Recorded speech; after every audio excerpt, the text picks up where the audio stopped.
The New Orleans Pelicans, a team that after acquiring Zion Williamson had thought they found the missing piece, the piece they needed to become a legitimate contender for years to come. However, it seems yet again that the New Orleans Pelicans are stuck in a rebuild. After acquiring Jeremiah Fears, today we are back with another episode of the Rebuild Report to discuss what is this team doing and are they doing it right. And I think it would be hard to talk about the Pelicans rebuild without talking about the superstar that they thought they took #1 overall, Zion Williamson. Zion Williamson, his tenure in New Orleans has been interesting to say the least. Throughout the entirety of his career, Zion has only had 2 seasons where he's played more than 50 games. And of those other 4 seasons of his career, 1 he didn't play at all, and the other ones he made it to only 30 games. Zion's health, I think, has legitimately ruined that rebuild. They had gotten Brandon Ingram, they had tried to get McCollum, they had gotten DeJounte, they had tried to do all these different things to try and, facilitate their team around Zion Williamson being the future. Ultimately, his lack of health, his lack of availability, and then even the production has been good, but it hasn't been out of this world like it was those, that second season where he was putting up Shaq numbers and it was just like ridiculous. He's been good, but I want to go out of my way to say he's been remarkable. And I think now you're at a point where you've paid him and you can't really move him right now. His value as an asset is very unknown because he's so injury prone, because again his production at times looks remarkable, right? He'll be all NBA caliber, and then he'll have stretches where you're like,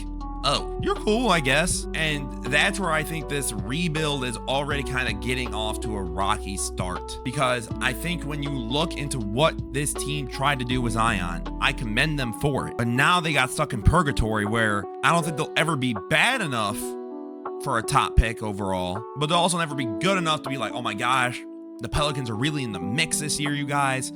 They're going to go for the title. They're trying to get out the West. And I think a big part of it is that, on and off the court, Zion has not quite lived up to what he was supposed to be throughout the entirety of his career. Figured I'd say that before I get I know he had that remarkable stretch. There's no doubt about it, but it was a stretch. There's also however many now seasons of bodies of work where it's 30 games or less, or he doesn't play at all. That it's like, it's a production he's giving you. Even that, the dude's never played in a playoff series. They've been in the playoffs / play-in 2 times. He played 1 play-in game, couldn't finish the game, right? Because he got hurt, and has never played in the playoffs since.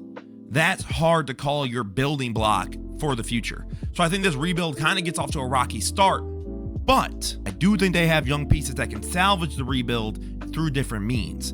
And the first piece I want to talk about is Trey Murphy, who I made a video about a long time ago, and people finally seem to be coming around on him. Trey Murphy is a player that I was high on, I believe, back in his rookie or sophomore season when I made my video on him, and I genuinely believe he's been a remarkable player. Seeing his growth just really take a leap in this season has been awesome. Now, he's going to be 25 next year, and I'm not sure if there's much more to him at this point in terms of, what he's going to give you. He's a good 2-way player, a remarkable shooter, and he's actually found a way to diversify his game even more. So when you look at his cleaning the glass, his mid-range efficiency all is going to look the same, right? You're going to go, well, Emster, these all look the same percentage. However, the frequency is where things get interesting, right? He took a 10% leap in his mid-range shot, and he also got to the rim the most in his career as well. He actually shot the 3 ball a little bit less while still being, 36 or 37% on 8 threes a game is still elite for a shooter. So you might be saying, well, Emster, this sounds really good. And if he stays around as a part of this rebuild, that's awesome. But I also think it might be the perfect way to keep the rebuild going by trading him now. I think if you're the Pelicans, you have to ultimately embrace the tank. You have Jeremiah Fears, you got Derek Queen, you got Jeremiah Fears, and I think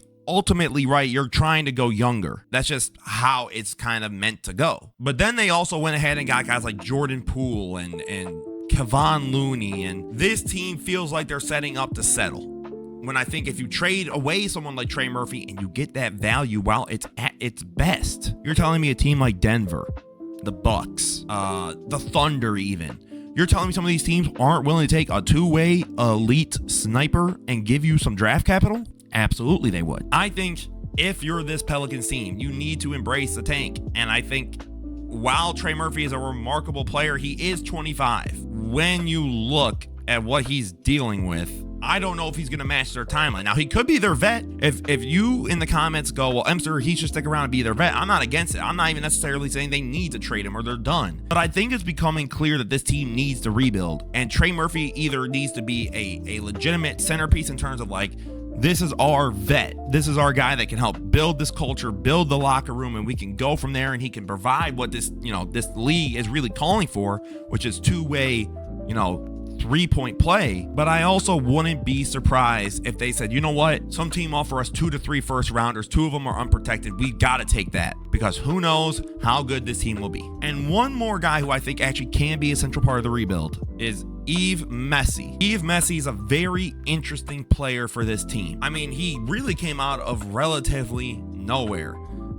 Being towards the end of the first round, again, a player that I don't think a lot of guys were hyping up from Baylor or anything like that. He had a legitimately really, really good season for this team, right? He's giving you 9, 8, and 1 with about a block and a steal a game or half, so about a block and a half a game. I think what he provides this team is really good, and I think it's also important because he is quite young. I mean, he's just turned 21, right?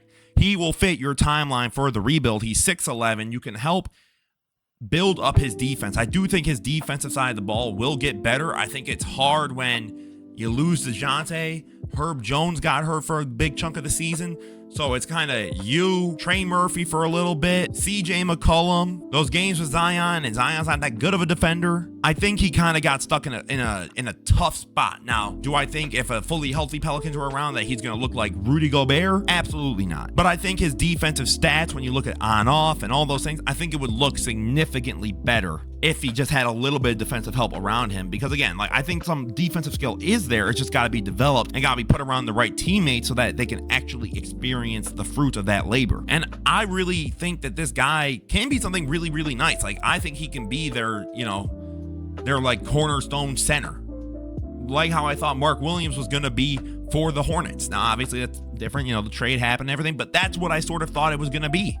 Like, I do believe Yves Messi can be their, like for the next 5, 6, 7, 8 years, that's their starting big. Unless they get someone crazy in the draft, in which case, I mean, it is what it is. But even then, that's a guy who could be a part of the culture. And I think seeing guys like Yves Messi drafted by the Pelicans is telling me that they are doing good at scouting. Like, I do think they are a good developmental team, because Trey Murphy's turned out to be really good. Jordan Hawkins has had good stretches.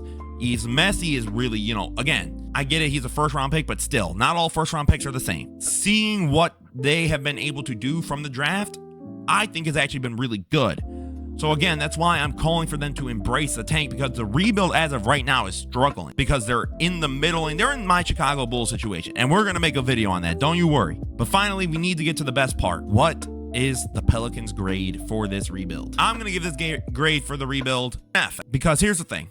I love the young pieces they have drafted. That is very true. I don't love that you traded for Jordan Poole and then drafted Jeremiah Fears. That doesn't make a lot of sense, especially when DeJounte Murray is going to come back. Then, in your trade, you gave up an unprotected first-round pick to get Derek Queen, who has similar issues to a Zion, where he's a good mobile, obviously he's not as good as Zion, don't get that twisted, but can't really guard 4-man, like, I mean, he can, but you know what I'm saying. Like, the defense is lacking. The offense at times looks good, but it's a little it feels very odd. And you gave up your future pick for next year in what a lot of people consider to be an even better overall draft class. You gave up your stake in that. And that, to me, is where things get ridiculous. That is a poor move. That is thinking that you are something that you are not. This team is not contending. This team is not really looking to be that competitive. When you look at the league top to bottom, do you genuinely believe in your heart of hearts they will even end up with a better record than the Portland Trail Blazers? I don't think so. I really don't. I think this team made a lot of moves as if they were like a Denver Nuggets, where they've tasted victory, or they've tasted a championship, or getting close, or the second, third round, and they just got to get that one last guy. But they're not. I think if this team embraces the tank, they can very easily be one of the best rebuilds in the league. Trey Murphy, Jordan Hawkins, Yves Messi, those three alone, like, that's a good start, right? Like the Wizards. Is it necessarily going to be your franchise trio? No. But those are great pieces to fit along whoever you find as your superstar in the draft. That's what I think this Pelicans team needs to do. Embrace the tank. That's what this F is really for. If you are not embracing the tank and realizing that what you're doing is not going to work for actual success, buddy, you got to change. But as always, guys, this was Answer No Hoops. Let me know what you guys think down below. Do you guys think that this rebuild is even a rebuild? I know there are probably some people who don't think that the Pelicans are a rebuilding team. I would call them one just because I think at this point it's clear Zion's health and now off the court stuff. A lot's going on with Zion at all times. It has never not been. There's never been a point where Zion is just sort of playing and there's not a problem, except for about last year. And even then, what did it end with? Him getting hurt again. So even then, there's always something. So let me know what you guys think down below. As always, this was Amsterdam Knows Hoops. Don't forget to leave a like, comment, subscribe. Have a beautiful rest of your day, guys. Peace out.